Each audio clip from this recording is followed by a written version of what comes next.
Collector कार्यालय में मुख्यमंत्री के नाम नायब तहसीलदार को शिक्षकों ने अपने मांगों को लेकर ज्ञापन सौंपा है।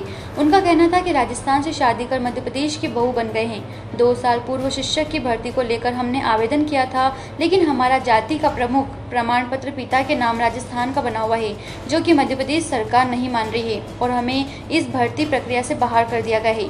क्या मध्य प्रदेश सरकार हमको यहाँ की बहू और बेटी नहीं मानती है? आप खुद सुनिए क्या कहा शिक्षकों ने।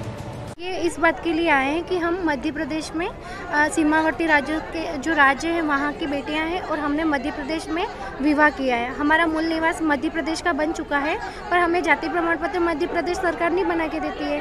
तो उसके अकॉर्डिंग पहले हम शिक्षा विभाग में अभी जो भर्ती चल रही है, तो हम लोगों ने जो विवाह से पूर्व भी हम ओबीसी कैटेगरी में आते थे, SC ST जिसमें भी आते थे उसी कैटेगरी में हमने विवाह किया है। पर अब ये समस्या आ रही है कि जो शिक्षा विभाग है वो शिक्षक भर्ती में हम लोगों को इसलिए निरस्त कर रहा है कि आपका जाति प्रमाण पत्र अन्य राज्य का है तो उसको हम नहीं मानेंगे, मध्य प्रदेश का ही माने।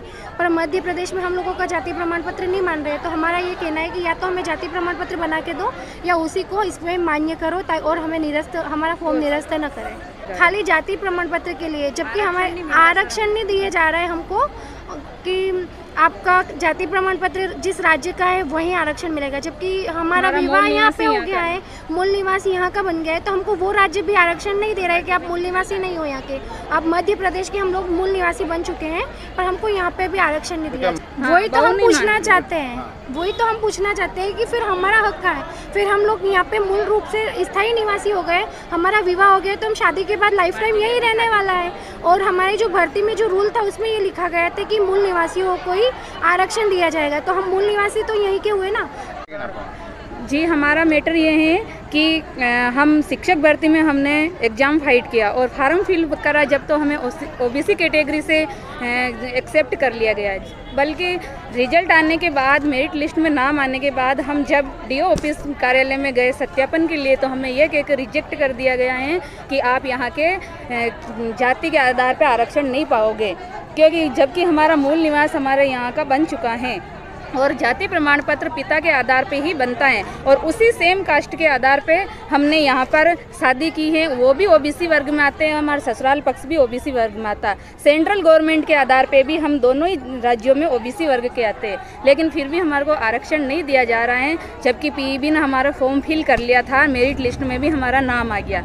तो ये मध्य प्रदेश सरकार हमें बहू बेटी के रूप में स्वीकार नहीं कर रही, जबकि शिवराज सिंह चौहान ने 50% आरक्षण महिलाओं के आधार पर ये भर्ती निकाली थी।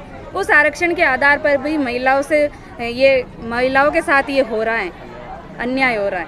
हमें कहाँ का, हम राजस्थान में जाए तो भी वहाँ पे भी मूल निवासी के आधार पे हमारे को जनरल मानेंगे। हम तो यहीं रहने वाले हैं परमानेंट, तो हम यही चाहते हैं कि हमें यहाँ पर आरक्षण मिले, या तो हस्बैंड के नाम से ओबीसी सर्टिफिकेट बनाए या फिर उसी जाति के आधार पे हमें आरक्षण मिले। हमने यहाँ पर PEB का एग्ज़ाम फाइट करके सिलेक्शन तो करा लिया, लेकिन सत्यापन के दौरान हमें बाहर निकाला जा रहा है।